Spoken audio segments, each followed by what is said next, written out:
বলতেছে আমি আসল খোকা আর ও বলতেছে আমি আসল খোকা। হয়তো টাইটানিক জাহাজ খোকা, আসল খোকা বাড়িতে। আসল খোকা টেনে দর্শককে বলতে আমি খোকা, আর একজন টেনে বলতে আমি খোকা, অথচ আসল খোকা। কোন হুজুররা বলা শুরু করেছে এদের বসিরহাট, বাদুড়িয়া, বেড়াচাপা, বাগজলা, হাড়োয়া এই কয়েকটা এলাকায় মানে, এর বাইরে তাও মানে কি হুজুর বলে ঠিক নেই। আমরা বর্তমানে কোচবিহার, জলপাইগুড়ি, দিনাজপুর, মেদিনীপুর, মুর্শিদাবাদ সব জায়গায় অল ইন্ডিয়া সুন্নাতুল জামাতকে চাচ্ছে। এক্ষুনি আসামের প্রায় 300 মাদ্রাসা আমাদের হাতে দিতে চাচ্ছে। ভাই তো মুয়াজ্জিন সাহেব হুজুর কালকে 10টা থেকে 12টা সোনারপুর মানে বুঝতেন কোথায়? বারাইপুর সোনারপুর নাম শুনেছেন? সেখানে ওয়াজ করে রাত্রে আমি গুনাহগারের বাড়িতে গিয়েছিলেন, সকালবেলা ওখান থেকে ওই লক্ষ্মীকান্তপুর সফর করেছে এবং সেখানে দাতা সম্মেলন সেরে হাজার হাজার মানুষ। মাতিন সাহেব নতুন জায়গা 50,000 60,000 দিনের জন্য রাখালগিরি যে দায়িত্ব, চাঁদাবাজ আমাদের নাম দেয়, চাঁদা তুলে খায়। আমরা চাঁদা তুলে খেয়ে যদি এত প্রতিষ্ঠান কোচি, তোরা না খেয়ে 2-4টে বাগজলায় কমপক্ষে করে দেখা, বাটপারি করা যায়, কথা বলা যায়, থমনা চালানো যায়, কিন্তু কোচি তো কোরআনের ওই আয়াত পড়েনি যে থমনা চালানোর এই জবানের ভাষাগুলো ওজন হবে। কোরআনের ভাষাগুলো ওজন, মুখের ভাষাগুলো ওজন করা হবে। সুতরাং যে বিষয়ে জ্ঞান নেই সে বিষয়ে কথা বলো না, নীরব হও। সেই বিষয় কি হও? নীরব হও। কোরআন বিবরণ দিয়েছে ওয়ালা তাকফু মা লাইসা লাকা বিহি ইলমুন ইন্নাস সামআ ওয়াল বাসারা ওয়াল ফুআদা কুল্লু উলাইকা কানা আনহু মাসউলা। ও বান্দা, কোরআন শরীফে মহান আল্লাহ জানিয়েছেন ওয়ালা তাকফু, নীরব হয়ে যাও, নীরব হয়ে যাও, স্টপ হয়ে যাও। ও বান্দা দাঁড়িয়ে যাও, আর আগিয়ে যেও না, গাড়ির চাকা গড়িয়ে দিও না, তুমি অফ করে দাও, স্ট্যান্ড করে দাও, দাঁড়িয়ে যাও। মা লাইসা লাকা বিহি ইলমুন, যে বিষয়ে জ্ঞান নেই ওই পথে যেন তোমার গাড়ির চাকা চালিও না। কেননা আমি আল্লাহ বলছি ইন্নাস সামা, নিশ্চয় শ্রবণ শক্তি, ওয়াল বাসারা এবং দৃষ্টি শক্তি, ওয়াল ফুআদা এবং অনুধাবন শক্তি, অন্তরকে, কানকে, চোখকে, কুল্লু উলাইকা কানা আনহু মাসউলা। কিয়ামতের মহাময়দানে এই 3টে বিষয়কে আলাদা আলাদা ভাবে জিজ্ঞাসা করা হবে। একটু জোরে বলুন না নাউজুবিল্লাহ। থমনা আছে, তুমি থমনা চালিয়ে দিলে তোমার থমনার এই ভাষার ওজন হবে। কান আছে, শুনে নিলেন, হ্যাঁ ওরা একটু এরকম, আপনার কানে শোনার এই বিষয়টা ওজন করা হবে। আপনি অন্তর আছে, অনুধাবন করলেন, যা ইচ্ছা তাই, ওটা ওজন করা হবে। নাউজুবিল্লাহ বলেন। বাবু তো আপনারাও এই মুহূর্তে মুফতি রজব আলী সাহেব, আমি আমার আগে আব্দুল মুহিত সাহেব ছিলেন, তো আপনারা আমাদের ওয়াজ শুনতে আসেন মানে কিছু কোরআন আর হাদিস শুনতে আসেন নাকি? এখন দেখেছেন নকল বক্তায় মারপিট শুরু হয়েছে। নকল হইতে সাবধান লেখা থাকে না, তাহলে আলেমের ভিতরে নকল।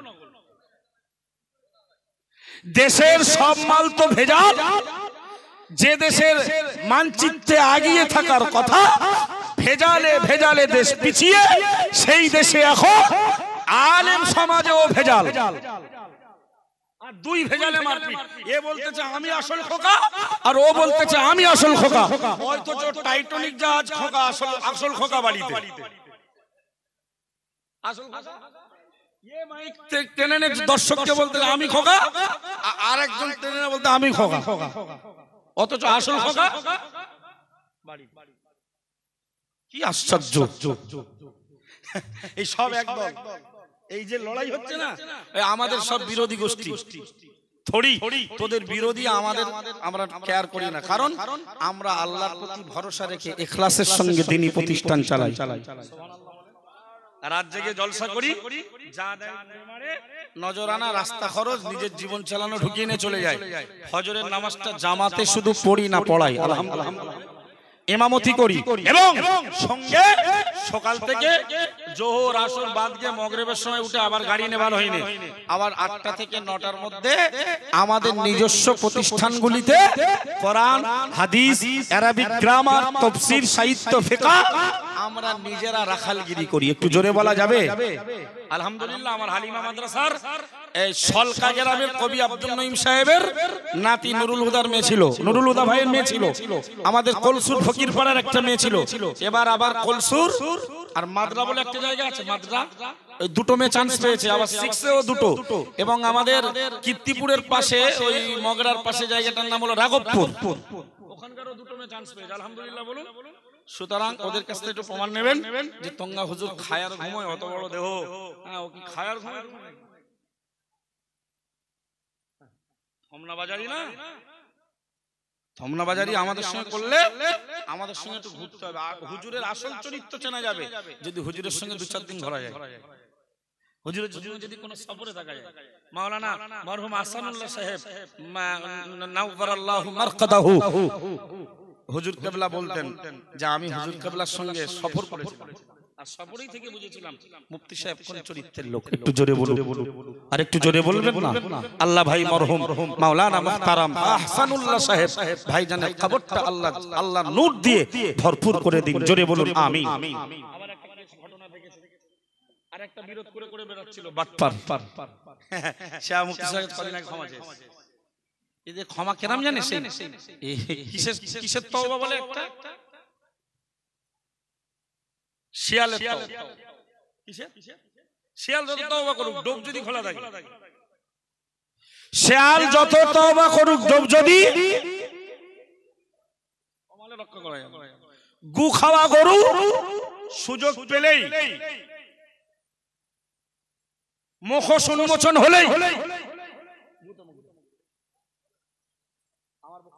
খারাপ লাগছে? যারা দাঁড়িয়ে আছেন একটু বসলে ভালো হয় না? মজলিসটা সুন্দর লাগে। একবার মন দিয়ে মহব্বতের সঙ্গে দরুদ শরীফ আল্লাহুম্মা।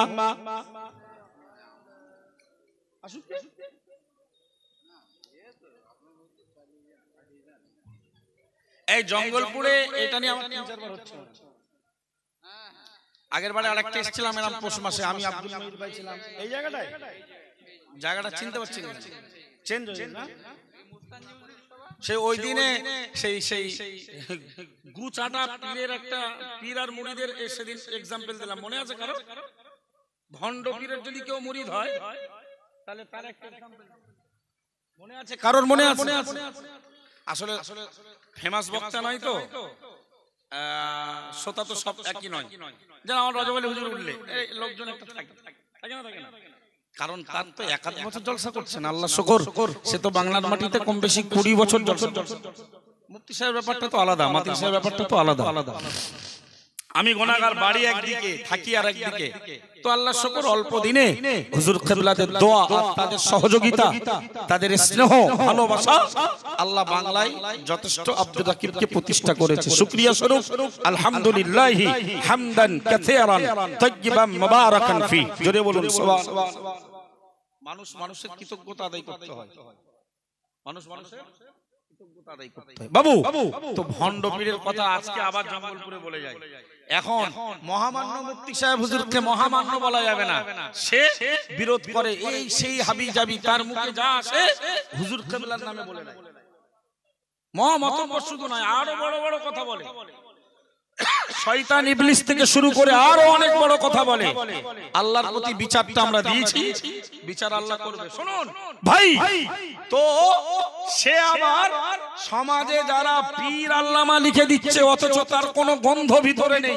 দাদা হুজুর কিবলার একটি ওসিয়াতনামাতে রয়েছে, আমি মুজাদ্দিদে জামান আবু বকরের বড় ভয় হয় আমার ইন্তেকালের পরে আমি আমার জীবদ্দশায় কিছু ভণ্ড, কিছু পীরের আওলাদদের দেখেছি, বংশের মানুষকে দেখেছি, তারা পীরের বংশে জন্মে তাদের ভিতরে ছিল না ইলম আমাল, তাদের ভিতরে ছিল না তাসাউফ, তাদের ভিতরে ছিল না শিক্ষা দীক্ষা। কিন্তু আমি মুজাদ্দিদে জামান আমার জীবদ্দশায় আমি দেখেছি কিছু হাক্কানি রব্বানি পীরের বংশে জন্মে তারা পীরত্ব চেষ্টা মেহনত পরিশ্রম না করে পীর দাবি করে ফেলেছে। আমি আবু বকরেরও ভয় হয় আমার ইন্তেকালের পরে আমার জেনারেশন, আমার প্রজন্ম আওলাদেরা, আমার ব্লাড তাদের খুনে তাদের দেহে থাকবে। আমার ভয় হয় তারাও মনে হয় ইলম কামাল কালামে তাসাউফে আমলে পিছিয়ে থাকবে, অথচ নামের শুরুতে পীর আল্লামা লিখতে ছাড়বে না। খবরদার মুরিদেরা, ভক্তরা, তোমরা আমার ওসিয়াতটা মেনো, তোমরা সেই ভণ্ডদের থেকে দূরে থেকো। এখন তো চুল দাড়ি পাকা মানে শুরুতে লিখছে পীর আল্লামা, আবার পীর নাই পীরে কামেল। কামেল কত অর্থ?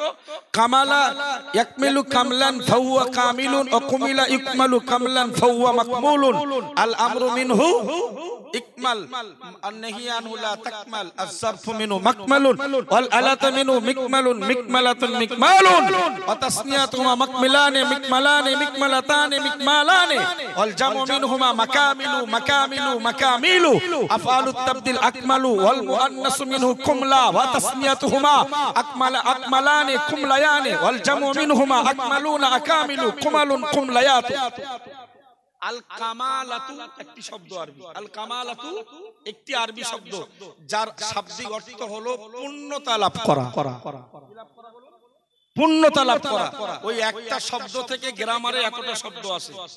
গ্রামারে এই যতটা বললাম এতটা শব্দ আসে। ভাই তা কামেল কথার অর্থ হলো পরিপূর্ণতা লাভ করনে ওয়ালা। পীরে কামেল মানে পরিপূর্ণ পীর, কোন জায়গা ফাঁকা নেই, কোন চেষ্টা লাগবে না, হয়ে গেছে। শুধু লাস্টে সিদ্দিকী থাকলে এখন পীরে কামেল। যারা পীরজাদা লিখছে এরা বয়সে কম তাই এখন জাদা, এর পরে লিখে দেবে পীরে। দাদা হুজুরের ওসিয়ত যে আমার বড় ভয় হয় ইলম কালাম যোগ্যতা থাকবে না, আমল থাকবে না, আমার বড় ভয় হয় তারাও মনে হয় পীরের দাবি করে। তো একটু ভণ্ডে পড়ে দৃষ্টান্ত নিন। এক মুরিদ এক ভণ্ড পীরের কাছে শুনেছে এটা এলাকার পীর, তো পীরের সঙ্গে মিশিনি তার আগে উনি নিজে নিজে আল্লাহ ওয়ালা হবার জন্য বায়াত হলেন ওই ভণ্ড পীরের হাতে বায়াত হলেন। তো ভণ্ড পীরের হাতে বায়াত হওয়ার পরে পীর যা আমল দেয় সেগুলো করে। একদিন স্বপ্ন দেখছে, মুরিদ স্বপ্ন দেখছে, আর স্বপ্নের কথাটা পীর সাহেবকে এসে বলছে। পরে ভণ্ড পীরের মুরিদ স্বপ্ন যোগে দেখলেন তার ডান হাতে রয়েছে পায়খানা, আর তার পীর সাহেবের হাতে রয়েছে মধু। ও বান্দা মনে রাখো, ভণ্ড পীরের মুরিদ ভণ্ড পীরকে ডেকে বললেন, ও আমার পীর ও মুর্শিদ কেবলা, আমি স্বপ্ন দেখলাম গতকাল রাতে, আমি দেখলাম আমার হাতে রয়েছে নোংরা নাপাক পায়খানা, আর আপনার পবিত্র হাতে দেখতে পেলাম মধু রয়েছে। পীর সাহেব ভণ্ড পীর সঙ্গে সঙ্গে জবাব দিয়ে বলল, হে বাবা সাগরেদ মুরিদ, মনে রাখো এটা তো ঠিক আছে, কারণ তুমি এখন গুনাহগার, গুনাহমুক্ত হবার জন্য তো বায়াত হয়েছো। আমি তোমার পীর, আমার হাতে মধু এটা তো শোভা পায়। তুমি এখন গুনাহগার, তুমি এখন মুরিদ, তুমি এখন ছাত্র, তোমার হাতে নোংরা আবর্জনা, এটা তো মানানসই। ও বলতে হুজুর আমার বলো স্বপ্ন এখন শেষ হয়নি, শেষ হয়নি, আমি তো শুধু বললাম যে আমার হাতে নোংরা আর আপনার হাতে মধু। হুজুর স্বপ্নটা পুরো শুনুন, তারপরে ব্যাখ্যা দেন। ওই সাগরেদ মুরিদ বলল, হে আমার পীর ও মুর্শিদ মনে রাখো, আমি দেখতে পেলাম স্বপ্ন যোগে আপনার মধু মিশ্রিত হাতটা আমার মুখের ভেতরে। ও আমার পীর মনে রাখুন, আর আমার নোংরা পায়খানা মিশ্রিত হাতটা আপনার মুখের ভেতরে। হুজুর আমি আসলে জানতাম না যে আপনি দুনিয়াদারি পীর, আপনি মাল কামানো পীর, এটা আমি জানতাম। তা আল্লাহ আমার স্বপ্নে সাবধান করেছে যে ভণ্ডর হাত থেকে বাঁচ, নাহলে তোর ঈমান আমল সব খেয়ে ফেলবে। এখন পীরের এখন সে বড় পীর যার মাল আছে, যার সে পীর হয়ে যাবে। আল্লামা হুজুরের একটি জীবনীতে আছে, পীর আল্লামা রুহুল আমিন রহমাতুল্লাহ আলাইহি, উনি পাক সার্কাসের কোন এক হসপিটালে ইন্তেকাল করেছেন। তো মেজলা হুজুর পীর কেবলা রহমাতুল্লাহ আলাইহি বললেন, সব মানুষ হয়তো বসিরাটে যেতে পারবে না, তখন তো গাড়ি ঘোড়ার এত সুন্দর বন্দোবস্ত, রাস্তাঘাটের ব্যবস্থা ছিল না। তো মেজ হুজুর কেবলা পাক সার্কাসে হুজুরকে নিয়ে একটি জানাজা কায়েম করলেন, উনি ইমামতি করলেন, আর ভক্তরা পাক সার্কাসে একটি জানাজা পড়লেন। জানাজা কয়েক জায়গায় করা যায়। এরপরে হুজুর কেবলার লাশ মোবারককে একটি গাড়িতে ভাড়া করে বসিরহাটের জমিনে পাঠানো হলো। তদানীন্তন কালে গাড়ি ভাড়া 10 টাকা। পীর কাকে বলে শোনা? হাক্কানি রব্বানি আল্লাহওয়ালা পীর হতে গেলে কি লাগে এটা আগে দেখুন। তো 10 টাকা ভাড়া করে গাড়িতে ভাড়া করে হুজুরের লাশ পাঠানো হলো। আনার সাথে সাথে ভক্ত মুরিদরা হুজুরের দেহ মোবারক নামালেন। গাড়িওয়ালা 10 টাকা সন্ধান করছে।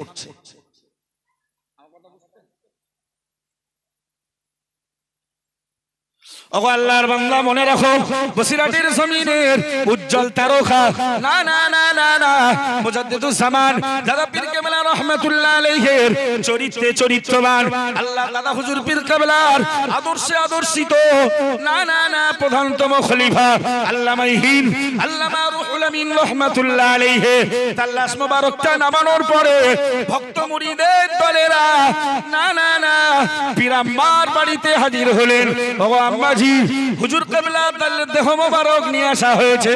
গাড়িওয়ালা ড্রাইভার গাড়ি ভাড়া 10 টাকা চাইছে। পীর আম্মা জবাব দিয়ে বলল, এই মুহূর্তে না না না না না 10 পয়সা দেওয়ার ক্ষমতা আমার নাই। ওগো আল্লাহর বান্দা, হাক্কানি রব্বানি আল্লাহর ওলি তো তারাই যারা নবীর চরিত্রে চরিত্রবান হয়।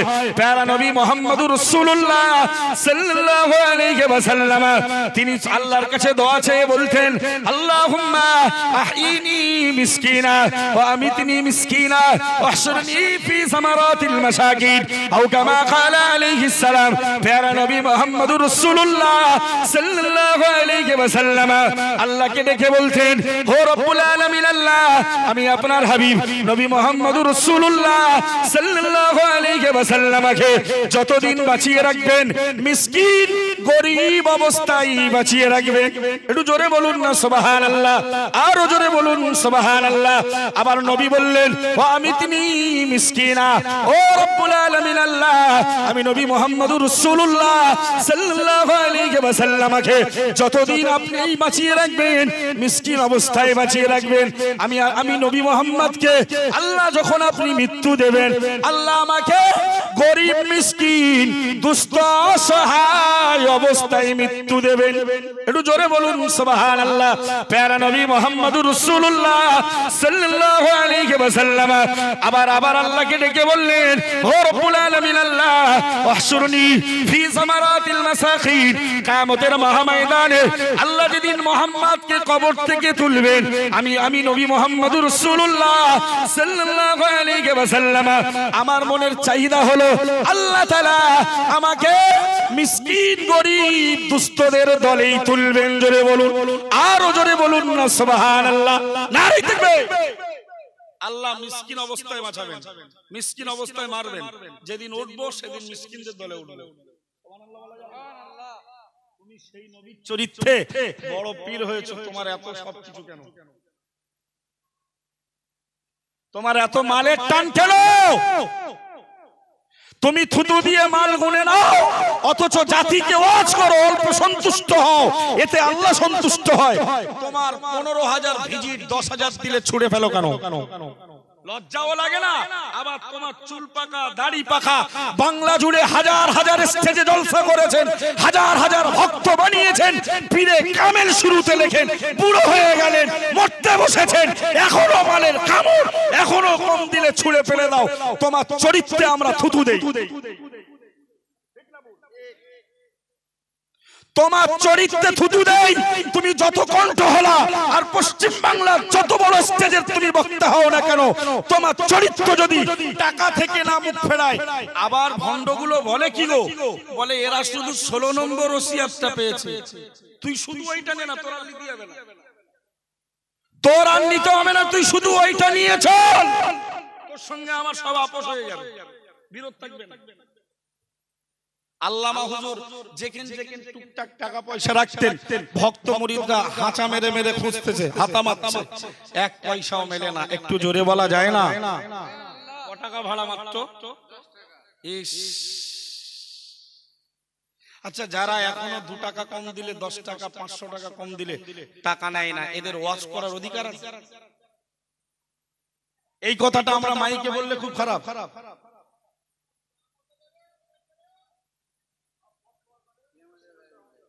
আরে সব নবীদের ভাষা, লা আসআলুকুম আলাইহি আজরা, তোমাদের কাছে ধর্ম প্রচার করে ওয়াজ শুনিয়ে আল্লাহর একত্ববাদের কথা বলে, জান্নাত জাহান্নামের কথা বলে, জায়েজ না জায়েজের কথা বলে, হারাম হালালের ব্যবধান শিখিয়ে, পাক নাপাকের জ্ঞান শিখিয়ে, লা আসআলুকুম আলাইহি আজরা, তোমাদের কাছে আমাদের কোনো দাবি দাবা নেই, পারিশ্রমিক নেই।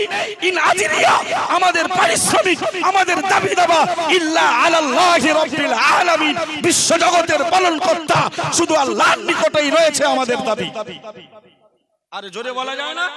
আরো জোরে বলা যায় না? নারে তাকবীর। সব নবীদের ভাষ্য নাকি লা আসআলুকুম আলাইহি আজরা, ধর্ম প্রচার করে, কোরআন প্রচার করে, তাওরাত প্রচার করে, জাবুর প্রচার করে, ইনজিল প্রচার করে, সহিফা প্রচার করে, কোরআনের শিক্ষা দিয়ে, নামাজের শিক্ষা দিয়ে, যাকাতের কথা বলে, আল্লাহর একত্ববাদের কথা বলে। না, তোমাদের কাছে আমাদের কোনো দাবি নেই, শুধু দাবি যা আছে আল্লাহর কাছে। তুই নবীর গোষ্ঠীও নয়, পীরের গোষ্ঠীও নয়, দাদা পীরের গোষ্ঠীও নয়, আল্লামা হুজুরের গোষ্ঠীও নয়, তুই শয়তানের গোষ্ঠী। তুমি শয়তানের গোষ্ঠী। যে এখনো আমরা টাকা চেয়ে নেওয়া যাবে না, হারাম হারাম, আল্লামা হুজুরের ফতোয়া, দাদা হুজুর কিবলা অনুমোদিত ফতোয়া, এটা আমরা প্রচার করে হারাম বলি। যারা এর এগেইনস্টে এসে বলে যে না 16 নম্বর ওসিয়াত ছাড়া ওসিয়াত নেই, এই মালটা আল্লাহ ঘোষিত, আল্লাহর বান্দাও নয়, নবীর দলেরও নয়, আল্লামা হুজুরের দলের নয়, দাদা পীরের দলের নয়, পাঁচ হুজুর কিবলা চরিত্রের নয়, এ হলো আহলুস শয়তান। আপনারা একমত? আপনারা একমত? এ শয়তানের দল। কারণ নবী বললেন মিসকিন অবস্থায় বাঁচিয়ে রাখুন, নবী বললেন মিসকিন অবস্থায় মৃত্যু দিন, আল্লাহ যেদিন কিয়ামতে উঠবো ওদিনও মিসকিন থাকবো। জোরে বলো। আল্লামা হুজুরের চরিত্রে তুমি পাগল, বিরাট হুজুর ভক্ত, হুজুরের নামে ওয়াজ করো, তোমার হুজুর ইন্তেকালের পরে গাড়ি ভাড়া 10 টাকা হাঁচা মেরে পাওয়া যায় না। গাড়ি ভাড়া পাকসার কাছ থেকে বসিরহাটের ভাড়া মাত্র 10 টাকা। হুজুরের বাড়িতে আম্মা জানো বললেন 10 পয়সা নাই। জোরে বলা যায় না? ভক্ত মুরিদরা কেউ 10 পয়সা, কেউ 5 পয়সা, কেউ ছাড়া না, কেউ 2 পয়সা, সবাই জমিলে জড়ো করে 10 টাকা হুজুরের লাশ বহনকারী গাড়িওয়ালাকে দেওয়া হলো। তুমি সেই হুজুরের নামে বিরাট মহব্বত দেখাও, মায়া দেখাও, বিরাট পার্সোনালিটি দেখাও, বিরাট হুজুরের মুহিব্বিন সাজো। তোমার চরিত্রে এই আগুন লেগেছে কেন? তোমার চরিত্রে এই আগুন লাগলো কেন?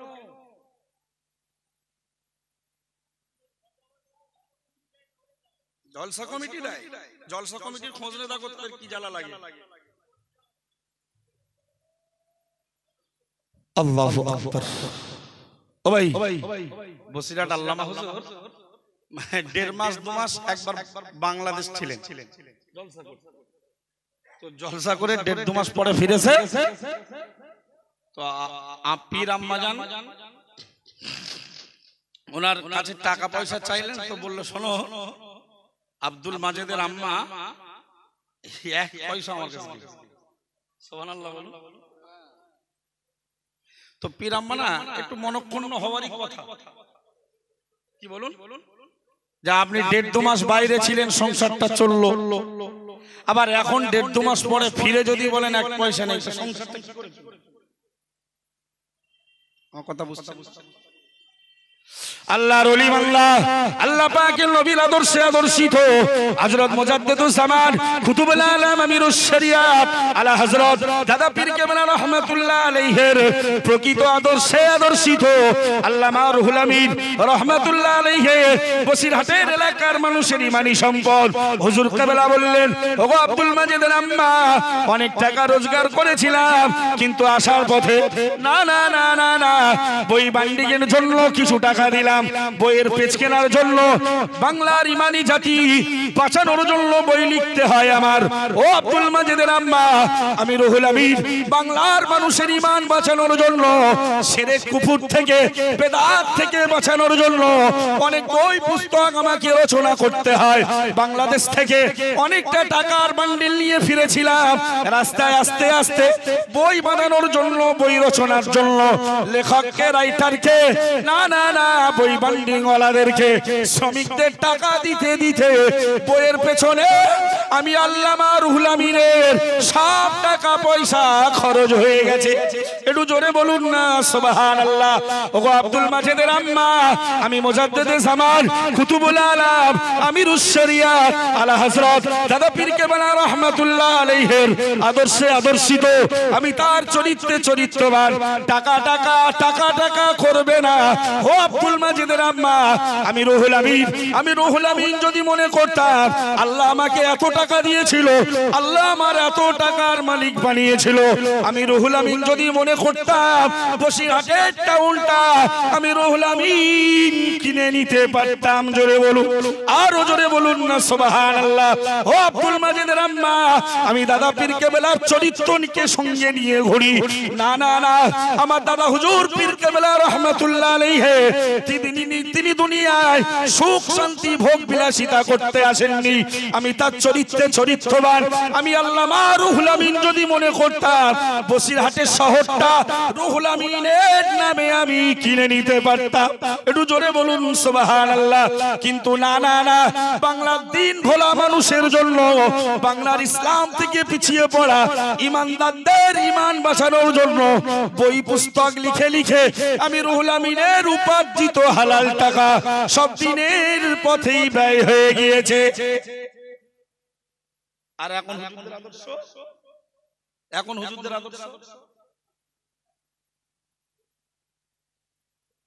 বাবু সময় হাত ছাড়া হবে। একটা হাদিস বলে নি, ওটা আজকে আমার মেট্রি আছে,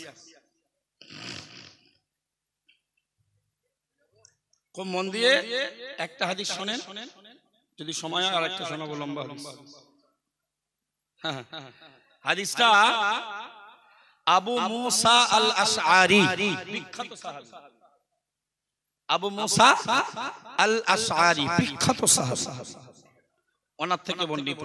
নবী বলেছেন, قال رسول الله صلى الله عليه وسلم مثل ما بعثني الله به من الهدى والعلم كمثل الغيث الكثير أصاب أرضه قال عليه السلام।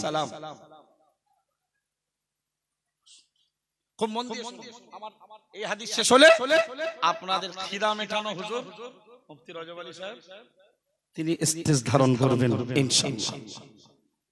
ইনশাআল্লাহ বলেন। জঙ্গলপুরের লোকের খিদে মিটছে কি মনে হচ্ছে? আলহামদুলিল্লাহ বলেন। এই একটু যে হাদিসটা পড়বো বুখারী শরীফের 79 নম্বর হাদিস, বুখারী শরীফের। হ্যাঁ, এখন আমাদের মধ্যে হাদিস কোরআন শুনছেন, তার মানে এখন আপনি কোরআন দিনের জ্ঞান অর্জনকারী একজন ব্যক্তি। জোরে বলুন। প্রিয় নবী মুহাম্মদুর রাসূলুল্লাহ সাল্লাল্লাহু আলাইহি ওয়াসাল্লাম হাদিস শরীফে বিবরণ দিলেন, মান সালাকা তারিকান ইয়ালতামিসু ফীহি ইলমা সাহালাল্লাহু বিহি তারিকান ইলাল জান্নাহ আও কামা ক্বালা আলাইহিস সালাম। প্যারা নবী মুহাম্মদুর রাসূলুল্লাহ সাল্লাল্লাহু আলাইহি ওয়াসাল্লাম বললেন, ও সাহাবীরা, ও দিনের জ্ঞান অর্জনকারীর দল, ও দিনের জ্ঞান গ্রহণকারীর দল, আমি প্রিয় নবী মুহাম্মদ মুহাম্মাদুর রাসূলুল্লাহ সাল্লাল্লাহু আলাইহি ওয়াসাল্লাম বলছি, মান সালাকা তারিকা ইয়ালতামিসু ফীহি ইলমা, যারা দ্বীনের জ্ঞান অর্জন করার রাস্তায় চললো, দ্বীনের জ্ঞান অর্জন করার রাস্তার প্রতীক হয়ে গেল, আমি রাসূলুল্লাহ বলছি, সাহালাল্লাহু লাহু তারিকান ইলাল জান্নাহ, আল্লাহ তাআলা ওই মানুষটাকে জান্নাতের রাস্তায় চলতে সহজ করে দেন। জোরে বলুন, আরো জোরে বলুন সুবহানাল্লাহ। এই মুহূর্তে কোথায় আছেন আপনি? দ্বীনের জ্ঞান অর্জন করছেন, কোরআন পড়ে ব্যাখ্যা করছি। ওইদিকে 10 মিনিট শুনুন আর আমাদের 10 মিনিট শুনে কম্পেয়ার করুন, তুলনা। আওয়াজ শোনা যাবে, গজল শোনা যাবে, কণ্ঠ শোনা যাবে, লেকিন কোরআন হাদিসের ব্যাপারে মাইনাস হবে। বিরাট আমন্ত্রিত সব বড় স্টেজধারী, কম্পেয়ার করেন, তুলনা করেন। কতগুলো হাদিস আর কোরআন শোনানো হয়েছে, পরে ইউটিউব থেকে মিলিয়ে নেবেন। আলহামদুলিল্লাহ বলেন। 79 নম্বর হাদিসটা শুনুন, খিদে মিটবে। মুফতি সাহেবকে ভালোবাসেন না বাসেন না? কারা কারা এক্ষুনি দেশের হাক্কানি আলেম, এক্ষুনি সিলসিলার হাক্কানি রব্বানি আমলওয়ালা, মুখ জুবড়ে মাল ফেলে আমাদের মতো খায় না, মানে জবানটাকেও যে হেফাজত করে, পেটটাকে বাঁচায়, নবীর সুন্নত মতো চলে, এরকম আলেমকে কারা কারা ভালোবাসতে চায় না? হাত তুলেন দেন দেখি। ভালোবাসতে চায় না? সবাই ভালোবাসতে চান, তাই না? আল্লাহ আমাদের মুফতি সাহেবের পক্ষে আমাদের ভালোবাসাকে কবুল। খোলাপথে এসে গেছে, কারণ ও লোক তো হাইফাই গাড়ি, আল্লাহ মাস্টারও করেছে অল্প বয়সে, বাংলায় খ্যাতনামা বক্তাও করেছেন, আলহামদুলিল্লাহ বলেন। আবার ওই সত্যের জন্য মারও, সত্যের জন্য মারও, আর সত্যের জন্য তো মার খাওয়া নবীর সুন্নাত। ইমাম আজম আবু হানিফা সুন্নাত, সত্যের জন্য মার খাওয়া, গাল খাওয়া, লজ্জিত হওয়া, লাঞ্ছিত হওয়া, বন্দী হওয়া, কারাগারে যাওয়া, এটা তো চার ইমামের এক ইমাম, ইমাম আহমদ বিন হাম্বলের সুন্নাত। জোরে বল, এটা তো সাইয়্যিদুনা নবী ইউসুফ আলাইহিস সালামের চরিত্র। চলুন, মুফতি সাহেবের যারা ভালোই বাসেন তাদের এই হাদিস না শোনালে যেন জীবনে একটা অসম্পূর্ণতা থেকে যায়। হাদিসটা অনেকদিন আগে আমার সিলেক্ট করা, আমার ফোল্ডারে, ইলমা জ্ঞানের ফোল্ডারে সিলেক্ট করা, কিন্তু শোনানোর ঠিক ময়দান পাইনি। আজকে ভাবলাম এটা তার উপযুক্ত স্থান, আল্লাহ কবুল করুক, বলুন আমিন। চূড়ান্ত হাদিস বাবু ভাই, আগে একটু বাংলায় বুঝি। পৃথিবীর জমিন 3 ভাগে বিভক্ত, পৃথিবীর মাটি 3 ভাগে বিভক্ত। কোন কোন মাটি উর্বর, মানে আসমান থেকে পানি বর্ষণ হলে টানে, আবার ভেতর থেকে ঘাস তরুলতা সব উৎপন্ন করে। আলহামদুলিল্লাহ বলবেন না? একটু জোরে জোরে বলবেন না সুবহানাল্লাহ। আবার একটা মাটি আছে, মাটিটা খুব জটিল, পানি ধারণ করলেও কিন্তু ভেতর থেকে কিছু চাষাবাদ হয় না। এরকম মাটি আছে না? কিছু মাটিতে চাষ হয় না। আবার থার্ড কোয়ালিটির একেবারে শেষ একটি কোয়ালিটি আছে মাটি, যে মাটি পানিও টানে না, একেবারে বলা যায় সমতল ভূমি। কি বলুন? সমতল চাটিয়াল ময়দান, ধুধু করে, যে পানিও টানার ক্ষমতা রাখে না, আবার ভেতর থেকে কিছু উৎপন্ন। আচ্ছা, এই কথাটা বুঝতে কারোর অসুবিধা হয়েছে? 3টে কথা, মাটির 3টে কোয়ালিটি, সবাই বুঝতে পেরেছে? এবার হাদিসটা বুঝুন। প্রিয় নবী বলছে, মাসালু মা বাআসানিল্লাহু বিহি মিনাল হুদা ওয়াল ইলমি, আল্লাহ তাআলা আমি মুহাম্মদুর রাসূলুল্লাহ সাল্লাল্লাহু আলাইহি ওয়াসাল্লামকে যে হেদায়েত আর জ্ঞান দিয়ে পাঠিয়েছেন, ওটি কামাসালিল গায়সিল কাসীরি আসাবা আরদান, পৃথিবীতে পতিত হওয়া প্রচুর পরিমাণে বৃষ্টির সাদৃশ্য। পৃথিবীতে প্রবল গতিতে বৃষ্টি পড়ার সাদৃশ্য আল্লাহ আমাকে যে জ্ঞান আর হেদায়েত দিয়ে পাঠিয়েছে, মানে আমাকে যে হেদায়েত আর জ্ঞান দিয়েছে ওটা তোমাদের বাস্তব চিত্তে বিজ্ঞানসম্মত বুঝতে হলে তোমরা ধরে নাও পৃথিবীতে আল্লাহ প্রবল গতিতে বৃষ্টি পানি বর্ষণ করেছে। প্রবল গতিতে পানি বর্ষণ হলো, ওইটা আমার হেদায়েত আর ইলমের সাদৃশ্য। আর পৃথিবী কয় ভাগে বিভক্ত? মাটি মাটি মাটি। এবারে একটা একটা করে ব্যাখ্যা নেন। হাদিসটা বোঝানো খুব টাফ সাধারণ লোকের। মাদ্রাসা পড়া ছাত্রদের বোঝালে, মুহাদ্দিস হাদিস পড়ালে পড়ানো সহজ, কিন্তু এবার এক নম্বর মাটিটা বুঝুন। প্রিয় নবী মুহাম্মদুর রাসূলুল্লাহ সাল্লাল্লাহু আলাইহি ওয়াসাল্লাম বললেন, ও আমার সাহাবীরা, আল্লাহ তাআলা আমাকে যে হেদায়েত আর জ্ঞানের বাণী দিয়ে পাঠিয়েছেন ওটি পৃথিবীর উপরে প্রবল গতিতে বৃষ্টি পড়ার মতো সাদৃশ্য না না না না। ফাকানা মিনহা নাকিয়াতুন। ও আমার সাহাবীরা, মনে রাখো আমি নবী মুহাম্মদুর রাসূলুল্লাহ সাল্লাল্লাহু আলাইহি ওয়াসাল্লাম বলছি, পৃথিবীর জমিনে পানি পৌঁছেছে, বৃষ্টি বর্ষণ হয়েছে। না না না না না, ওই পৃথিবীর একটি কোয়ালিটি হলো নাকিয়াতুন, উর্বর জমি। কবিলাতিল মা, যে জমিনটা যে মাটিটা পানি গ্রহণ করে। ফাআমবালাতিল কালআ ওয়াল উশবাল কাসীরা। ও সাহাবীরা, এবং অধিক পরিমাণের ঘাস এবং তরুলতা উৎপন্ন করে। একটু জোরে বলুন সুবহানাল্লাহ। আল্লাহর নবীকে যে জ্ঞান আর হেদায়েত দিয়ে পাঠিয়েছে ওটা কিসের মতো? সবাই বলেন কিসের মতো? মাটির উপরে, পৃথিবীর উপরে প্রবল গতিতে বৃষ্টি বর্ষণ হওয়ার মতো। আমার কথা বুঝতে পারছেন না? পৃথিবীর মাটির উপরে প্রবল গতিতে বৃষ্টি বর্ষণের মতো আল্লাহ নবীকে যে জ্ঞান আর হেদায়েত দিয়ে পাঠিয়েছে ওইটা এর মতো। হেদায়েত আর জ্ঞান প্রবল গতিতে বৃষ্টি বর্ষণ হবার মতো।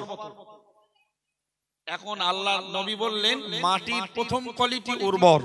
কবিলাতিল মা, যে পানি নিজের ভেতরে শুষে নিতে পারে, পানিটা টানতে পারে।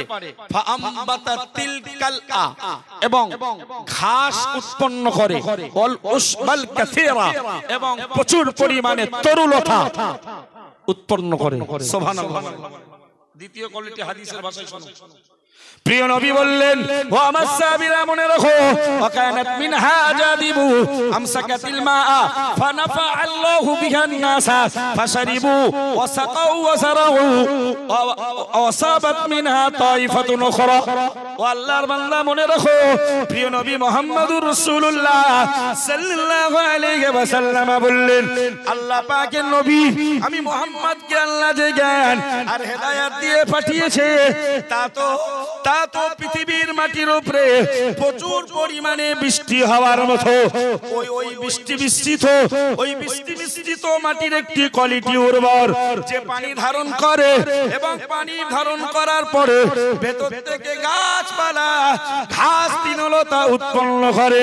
ও সাহাবীরা, মনে রাখো, আমিনহা আজাদিবু, ওই মাটি পানি মিশ্রিত মাটির একটি কোয়ালিটি হলো কঠিন। না না না না না, নবী আমার বললেন আমসাকাতিল মা, ওই কঠিন পৃথিবীর মাটিটা পানিটা টেনে নেয়, কিন্তু না না না না, তার ভেতর থেকে কিছু উৎপন্ন হয় না। সেই পানি দ্বারা নাফা আল্লাহু বিহান নাস, একদল জমিন রয়েছে তারা পানি ধারণ করতে পারে, কিন্তু ভেতর থেকে কিছু উৎপন্ন হয় না। তার মানেই ধরে নিন ওগুলো খাল, বিল, পুকুর ছাড়া আর কিছুই নয়। প্রথম উর্বর জমিটা আপনারা বাগজোলার লোক চাষ করেন, যে জমিটা ওইটা পানি নিচে টানে, আবার ভেতর থেকে ঘাস, সবজি, সবুজ তরুলতা উৎপন্ন করে। দ্বিতীয় জমিকে আল্লাহর নবী বললেন অমিনহা আজাদিবু, কঠিন জমি, কিন্তু আমসাকাতিল মা, পানি ধরে রাখে। পুকুর, খাল, নদী, সাগর পানি থাকে না, কিন্তু আবার সেই পানিটাও খারাপ নয়। ফানাফা আল্লাহু বিহা আন-নাসা, যে পানি দ্বারা আল্লাহ মানুষকে উপকার করে। ব্যাখ্যাগত অর্থ বোঝো। নবী বললেন ওয়াসাকাউ ফাশারিবু, মানব জাতি ওই পানি পান করে। ওয়াসাকাউ, এবং তাদের পশু পাখিদেরকেও পান করায়। ওয়াজারাউ, এবং ওই পানি সেচন দিয়ে তারা চাষ আবাদ করে। জোরে বলা যায় না? আরেকটু জোরে বলুন। তার মানে প্রথম মাটির সঙ্গে উদাহরণ হলো হাক্কানি রব্বানি খোদাভীতি আলেম। লাস্ট পলিটা বলি, তারপরে বিস্তারিত ব্যাখ্যা করছি। আসলে হাদিসটা বোঝানো খুব কঠিন সাধারণ লোকের, তারপরেও আপনাদের বুঝতে অসুবিধা হয় না? আলহামদুলিল্লাহ বলেন। প্যারা নবী মুহাম্মদুর রাসূলুল্লাহ সাল্লাল্লাহু আলাইহি ওয়াসাল্লাম বললেন ওয়া আসাবাত মিনহা তাইফাতান উখরা ওয়া মা সাবিরা, আবার ওই মাটির একটি আলাদা কোয়ালিটি রয়েছে। ইন্নামা হিয়া কিয়ানুন, যে মাটিটা হলো সমতল ভূমি। না না না না না, প্রিয় নবী বললেন লা তুমসিকুমান ওয়ালা তুমবিতু কালান আও কামা ক্বালা আলাইহিস সালাম। প্যারা নবী মুহাম্মদুর রাসূলুল্লাহ সাল্লাল্লাহু আলাইহি ওয়াসাল্লাম বললেন ওয়া মাসাবিরা, মাটির থার কোয়ালিটিটা, তৃতীয় শ্রেণীর মাটিটা, তুমসিকুলা তুমসিকুমান, পানি ধারণ করতে পারে না। নিচে হোক বা এমনি বিভিন্ন পুকুরের মতো খালের মতো হোক, কোনোভাবেই থার্ড কোয়ালিটির মাটি পানি ধারণ করতে পারে না। ওয়ালা তুমবিতু কালান, একটি ঘাসও উৎপন্ন করতে পারে না। একটু জোরে বলুন নাউজুবিল্লাহ। প্রথম দুটো থেকে মানুষ উপকার পায় না পায় না? যে পানি ধারণ করে চাষাবাদ করতে সহযোগিতা করে, এটা থেকে মানুষ উপকার পায়। আবার যে পানি ধারণ করে কিন্তু চাষাবাদ সহযোগিতা ডাইরেক্ট সে ফসল ফলিয়ে দেয় না, তার তলা থেকে ফসল হয় না, কিন্তু সেই পানি মানুষ চাষে কাজে লাগিয়ে ফল ফসল উৎপন্ন করে। তাহলে প্রথম মাটির দুটো কোয়ালিটি খারাপ বলবেন না ভালো বলবেন? প্রথমটা তো একদম বলা যেতে পারে এ ডবল এ, কি বলুন, ডবল এ, ডবল থ্যাঙ্কস, তাই না? আর পরেরটা বলা যেতে পারে এ প্লাস, আর লাস্ট কোয়ালিটিটা কি বলবেন? ডি। মানে ও পানি ধারণও করে না, কোনো কিছু উৎপন্ন করে না, এমনি জমিয়ে রেখেও সহযোগিতা করে। তার মানে ওটা কি বলবেন? ডি। তো আল্লাহ নবী বললেন আমাকে আল্লাহ যে জ্ঞান আর হিদায়াত দিয়ে পাঠিয়েছে, ওটা পৃথিবীতে প্রবল গতিতে বৃষ্টি হবার নাই। তো যারা হাক্কানি রব্বানি আলেম, তাদেরকে বলা হচ্ছে যে তারা মাটির প্রথম কোয়ালিটি, নবীর হেদায়াত, আল্লাহ প্রদত্ত নবীর হেদায়াত আর ইলম তারা নিজেরা নিজেদের ভেতরে ধারণ করেছে। আবার ভেতর থেকে কিছু গাছপালা, জামিয়া রহমানিয়া তার দিবালোকের মতো সূর্যের নাই স্পষ্ট উদাহরণ। খাদিজাতুল কুবরা তার দৃষ্টান্ত, আম্মাজান মা আমিনা মাদ্রাসাতুল বানাত তার উল্লেখযোগ্য দৃষ্টান্ত, মধ্যম গ্রামের বাগবেড়িয়ায় প্রতিষ্ঠিত হালিমাতুস সাদিয়া তার উজ্জ্বল দৃষ্টান্ত। জোরে বলুন। পানিও ধারণ করেছে না, আবার ভেতর থেকে হ্যাঁ, নবীর হাদিসের প্রথম ভার্সন, প্রথম কোয়ালিটি নাকিয়াতুল, মাটিটার নাম উর্বর মাটি। জোরে বলুন। মানে আলেম, আবার এমন আলেম আলিমুন নাফিউন, যে জাতিকে আবার উপকার করে। জোরে বলা যায় না? নবী পরে বর্ণনা দিচ্ছে ফাদালিকা মাসালু মান ফাকিয়া ফি দীনিল্লাহ ওয়া নাফাআহু মা বাআসানিল্লাহু বিহি। আল্লাহ পাকের নবী বলছে যাকে আল্লাহ দ্বীনের জ্ঞান দিল এবং যে আমি রাসূলুল্লাহকে আল্লাহ যে জ্ঞান দিয়ে পাঠিয়েছিল তা দ্বারা যে উপকৃত হলো, সে হলো প্রথম দুই কোয়ালিটি মাটির নাই। কথাটা কার? নবী। প্রথম দুই কোয়ালিটির মূল্য আছে না নেই? প্রথম দুই কোয়ালিটি মাটির মূল্য আছে না নেই?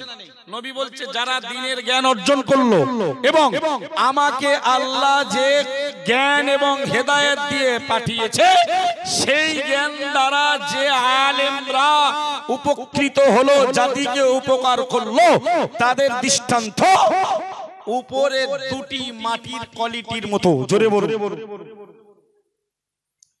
প্যারা নবী মুহাম্মদুর রাসূলুল্লাহ সাল্লাল্লাহু আলাইহি ওয়াসাল্লাম হাদিসের শেষ ভাষণ দিলেন, ওয়া মাসালু মান লাম ইয়ারফা বিযালিকা রাসান ওয়া লাম ইয়াকবাল হুদাল্লাহিল্লাযী উরসিলতু বিহি আও কামা ক্বালা আলাইহিস সালাম। প্যারা নবী মুহাম্মদুর রাসূলুল্লাহ সাল্লাল্লাহু আলাইহি ওয়াসাল্লাম বললেন, ও আমার সাহাবীরা, না না না না না না, যারা দ্বীনের জ্ঞান অর্জন করলো এবং জ্ঞান দ্বারা মাদ্রাসা প্রতিষ্ঠা করে, মক্তব প্রতিষ্ঠা করে, দ্বীনের মাজমা কায়েম করে, যারা দ্বীনের জ্ঞান প্রচার করে জাতিকে উপকার করে, তারা তো উর্বর জমির মতো, যারা পানিকে টেনে নেয়, পানিকে ধারণ করে এবং ফসল ফলাতে সহযোগিতা করে। একটু জোরে বলুন না সুবহানাল্লাহ। ও মা সাবিরা, মনে রাখো, আর যে সমস্ত মানুষগুলো, আলেমগুলো, হাক্কানি রব্বানি আলেমগুলো, আমি রাসূলুল্লাহ আল্লাহ দেওয়া জ্ঞান আর হিদায়াতের জ্ঞান অর্জন করলো, না না না না না, মাদ্রাসা প্রতিষ্ঠা করতে পারলো না, তারা পানি ধারণ করলো কিন্তু মাদ্রাসা প্রতিষ্ঠা করে ফসল ফলাতে পারলো না। ওরা তো খাল, বিল আর পুকুর, সাগরের পানির মতো। ও সাহাবীরা, ওই পানি তো একেবারে বেকার যায় না। তারা দ্বীনি মজলিসে, তারা ওয়াজ নসিহতের মজলিসে গিয়ে ধারণ করা পুকুরের পানি সেচ দিয়ে কোরআন হাদিস শুনিয়ে জাতিকে তারা উপকার করে। একটু জোরে বলুন সুবহানাল্লাহ। ও সাহাবীরা, আর 3 নম্বরের আলেমের দল হলো কোরআন পড়লো, হাদিস পড়লো, বুঝলো না কিছু, তেলাওয়াতের কোনো কোয়ালিটি নেই, মাত্রা নেই। ও আমার সাহাবীরা, ডিগ্রি অর্জন করলো, কোরআন পড়লে ভুল পড়ে, হাদিস পড়লে ভুল পড়ে, ওরা তো চাটিয়াল, ওরা তো সমতল ভূমির মতো। ওদের উদাহরণ, মাল্লাম ইয়ারফা বিযালিকা রাসান, যারা আমার হেদায়েতের বাণীর দিকে মাথা তুলে তাকালো না, যারা আমার কোরআন হাদিসের জ্ঞানের দিকে মাথা তুলে দেখলো না, শুধু গজল আর কণ্ঠে ভক্ত হয়ে গেল, ওদের উদাহরণ, ওয়ালাম ইয়াকবাল, এবং গ্রহণ করলো না হুদাল্লাহিল্লাযী, ওই আল্লাহর হেদায়েতের রাস্তা, আল্লাযী উরসিলতু বিহি, যেটি আমাকে দিয়ে পাঠানো হয়েছে। ও সাহাবীরা, ওই শ্রেণীর মানুষের উদাহরণ হলো চাটিয়াল ময়দান, সমতল ভূমি। একটু জোরে বলুন নাউজুবিল্লাহ।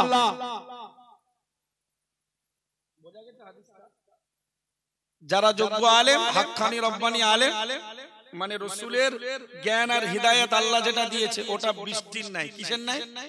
বৃষ্টি। আর আলেম হলো জমিনের নাই। অনেক আলেম পৃথিবীর প্রথম মাটির কোয়ালিটির মতো উর্বর, মাটির পানি যেমন ধারণ করেছে, আলেম নবীর হেদায়াত আর জ্ঞান অর্জন করেছে। প্রথম মাটির কোয়ালিটি হলো নাকিয়াতুল উর্বর, পানি টানার সাথে সাথে নিচে থেকে কিছু ঘাস তরুলতা উৎপন্ন করে। ওই প্রথম কোয়ালিটির আলেমরা হলো আল্লাহ প্রদত্ত নবীর কাছ থেকে হেদায়াত আর জ্ঞানের বাণী নিয়ে তারা মাদ্রাসা, তারা শিক্ষা প্রতিষ্ঠান, মক্তব তারা কায়েম করে, তারা সেখানে ঘাস আর তরুলতা জন্মে দিয়েছে। দ্বিতীয় কোয়ালিটি হলো আল্লাহ প্রদত্ত জ্ঞান আর হিদায়াত তারা ধারণ করেছে, কিন্তু ভেতর থেকে উৎপন্ন করে মাদ্রাসা মক্তব করতে পারিনি। কিন্তু যোগ্য আলেমে দ্বীন হওয়ার কারণে এই ধরনের মাজলিসগুলোতে বসে তারা পানি জমা করে রেখেছিল। আল্লাহ বললেন ওই পানি মানুষের কাজে লাগে, কেউ পান করে, কেউ তার পশু পাখিকে খাওয়ায়, কেউ চাষাবাদের কাজে লাগায়। তো ওই ধরনের আলেমদের জমাকৃত ইলম আর হেদায়াত যোগ্য আলেমের হাদিস আর কোরআনের ওয়াজ থেকে জাতির মানুষ পান করে, নিজেদের আত্মাকে খাওয়ায় এবং নিজেদের আখিরাতের জমিনটাকে চষে নেয়। জোরে আর লাস্ট কোয়ালিটিটা হলো তারাও আলেম, ওই পানি পেয়েছে, মাদ্রাসায় গেছে, ডিগ্রি নেছে, কোরআন হাদিস নামিও বায়ান তারা শুনেছে, কিন্তু পানি ভেতরে কলবে যায়। পানি কলবে পৌঁছায়নি। প্রিয় নবী বললেন ইন্নাহু কিনআনুন, ওটি হলো চাটিয়ার সমতল ভূমি। একটু তাকবীর দান, নারে তাকবীর, নারে তাকবীর। মহামান্য মুফতি সাহেব হুজুর কিবলা মুফতি রজব আলী সাহেব হুজুর, নারে তাকবীর। ওয়াল ইন্ডিয়া সুন্নাতুল জামাআত, ওয়াল ইন্ডিয়া সুন্নাতুল জামাআত, মাগরিবে বাঙ্গাল আঞ্জুমানে ওয়াইদিন, মাগরিবে বাঙ্গাল আঞ্জুমানে ওয়াইদিন।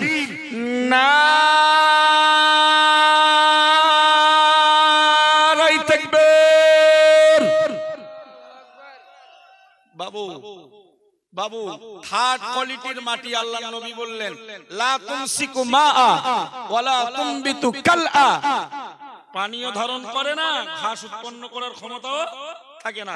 তো অনেক হুজুর মাদ্রাসার চৌকাটে গেছে, মাদ্রাসার চৌকাটে গেছে, ডিগ্রি অর্জন করেছে, কিন্তু আল্লাহ প্রদত্ত নবীর কাছে হেদায়েতের যে জ্ঞান পাঠানো হয়েছিল ওটা হুজুরের ভেতরে যায়নি। আর হুজুরের সেজন্য ভেতর থেকে একটা ঘাস উৎপন্ন করারও মুরাদ হয় না, বরং যারা ঘাস আর সঞ্জীবন করেছে, এলাকাটাকে সবুজে ভরপুর করেছে, তাদের বিরোধী করছে। আমার বলতেই হয় এরা আহলুস শায়াতিন। আল্লাহ জনগণকে উর্বর জমি থেকে উপকৃত হবার, পানি জমিয়ে রাখার, খাল বিল পুকুর থেকে উপকৃত হবার তৌফিক দান করুক, বলুন আমিন। মরুভূমি, চাটিয়াল ময়দান, সমতল ভূমির নামীয় আলেম জাল্লাদ দাজ্জালদের হাত থেকে আল্লাহ ঈমানদারের ঈমানি সম্পদকে রক্ষা করুক, বলুন আমিন। বক্তব্য ছাড়বো ভাই, আপনারা জানেন, আমরা জানেন অল ইন্ডিয়া সুন্নাতুল জামাত দাদা পীর কিবলার সিলসিলার একটি শাখা সংগঠন। আল্লাহ শকর 33 বছর ধরে, প্রায় 3 যুগ ধরে তারা বাংলার মাটিতে দাদা পীর কিবলার আদর্শ, আল্লামা হুজুরের লেখনী শক্তিকে সঙ্গে নিয়ে বাংলায় তারা মাদ্রাসা, কারাল মডেল স্কুল, মেয়েদের মাদ্রাসা, সমাজের সেবামূলক কিছু কাজ, পিছিয়ে পড়া মুসলমানের পাশে দাঁড়ানো, সর্বোপরি হারিয়ে যাওয়া শিক্ষার জগৎ থেকে মুসলিম কমিউনিটিকে, মুসলিম উম্মাহকে শিক্ষার আঙিনায় ফিরিয়ে আনা তারা সিদ্ধহস্ত।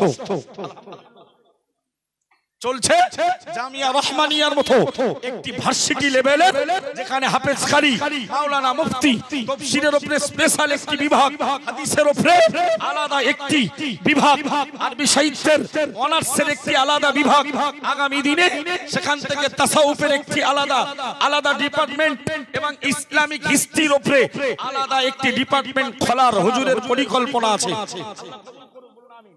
যে সংগঠনের তত্ত্বাবধানে চলছে খাদিজাতুল কুবরা এতিমখানা ও বালিকা মাদ্রাসার মতো বৃহত্তর একটি বাংলা জুড়ে সিলসিলায়ে মুজাদ্দিদুজ জামানের সিলসিলার উপরে প্রতিষ্ঠিত সবথেকে বৃহৎ শিক্ষা প্রতিষ্ঠান, আবাসিক নারী শিক্ষা প্রতিষ্ঠান, তার একটি শাখা মাদ্রাসা আম্মা ফাতেমাতুজ জাহরা বালিকা মাদ্রাসা। ভাই, দুটি মাদ্রাসা মিলিয়ে কম বেশি 1300 ছাত্রী পড়াশোনা করে। বাবু, এই 1300 ছাত্রী রাখালগিরি করেন আমাদের বন্ধুবর মাওলানা মুফতি রজব আলী সাহেব। তিনি এক্ষুনি সিলসিলায়ে মুজাদ্দিদুজ জামান অল ইন্ডিয়া সুন্নাতুল জামাতের একটি বলিষ্ঠ হাতিয়ার। আল্লাহ তার দীর্ঘজীবী করুক, বলুন আমিন। সঙ্গে আমাদের চলছে মহেশপুরে কাজ রানিং আছে আম্মা আসিয়া বালিকা মাদ্রাসা, এদিকে আমাদের রাবেয়া বাসরি বালিকা মাদ্রাসা, দন্ডিঘাটের আম্মা জান আয়েশা সিদ্দিকা বালিকা মাদ্রাসা, জীবননেসা বালিকা মাদ্রাসা, ক্যানিং জীবনতলা সিদ্দিকিয়া আমিনিয়া মাদ্রাসাতুল বানাত, চলছে দক্ষিণ বরুণী সিদ্দিকিয়া আমিনিয়া বালিকা মাদ্রাসা। ভাই, সেই তরুণীপুর স্বরূপনগর থানা ওখানে চলছে মা আমিনা মাদ্রাসাতুল বানাত। আমাদের চলছে চিস্তিয়া বড় গোবড়া হযরত চিস্তিয়া বালিকা মাদ্রাসা, জোরে বলুন। সঙ্গে বারাসাত 2 নম্বর ব্লকের মধ্যমগ্রাম থানার অন্তর্গত বাগবেড়িয়া গ্রামে আমি গুনাহগারের তত্ত্বাবধানে হুজুরদের নির্বাচিত রাখাল চলছে হালিমাতুস সাদিয়া বালিকা মাদ্রাসা। ভাই, আমরা এতগুলো প্রতিষ্ঠান চালাই, তার মানেই ভাবতে হয় রাসূলের মাটির কোয়ালিটি বর্ণনা করেছেন যে মা বাআত মাসালু মা বাআতানিল্লাহু মিনাল হুদা ওয়াল ইলমি কামাসালিল গায়সিল কাসীরি আসাবা আরদান। তো ভাই আমরা যেমন আল্লাহ প্রদত্ত নবীর হেদায়াত আর জ্ঞানের কিছু মশালধারের মিষ্টি ধারণ করেছে, সঙ্গে আমাদের ভেতর থেকে কিছু ঘাস আর সবুজ তরুলতা উৎপন্ন হয়েছে। আলহামদুলিল্লাহ বলুন, একটু তাকবীর দেন, নারায়ে তাকবীর, নারায়ে তাকবীর। মুফতি রজব আলী সাহেব হুজুর, নারায়ে তাকবীর। ভাই আগামী কাল আপনাদের মাঝে আসবেন মহামান্য মুফতি সাহেব হুজুর কিবলা, দ্বিতীয় বক্তা হিসেবে থাকবেন মুফতি আব্দুল মাতিন সাহেব হুজুর, এবং আমাদের আপনাদের এলাকার আমাদের কীর্তিপুরের আমাদের সংগঠনের খুব অন্তরঙ্গ ভাই মাওলানা মুফতি মুসা সরদার সাহেব, তিনিও একটি মাদ্রাসার শিক্ষক, বড় মাকড়া আজিজিয়া, এবং এই গ্রামের যোগ্য ছেলে আলহাজ মাওলানা মোহাম্মদ আব্দুর রউফ ভাই। আগামীকালও আপনারা আমন্ত্রিত আসবেন। আমি গুনাহগার, আর বেয়াদবি করব না। হুজুর কিবলা এসেছেন, ভাষাগত ত্রুটির জন্য ক্ষমা চাচ্ছি। শরীয়তের মানদণ্ডে আলোচনা করতে গিয়ে ত্রুটি বিচ্যুতি হলে আল্লাহর কাছে ক্ষমা প্রার্থী, আল্লাহ ক্ষমা করুক, বলুন আমিন। আমি সংগঠনের কর্মকাণ্ডের পক্ষে আপনাদের সহযোগিতা আর আন্তরিক দোয়ার দাবি রেখে বিদায় নিচ্ছি।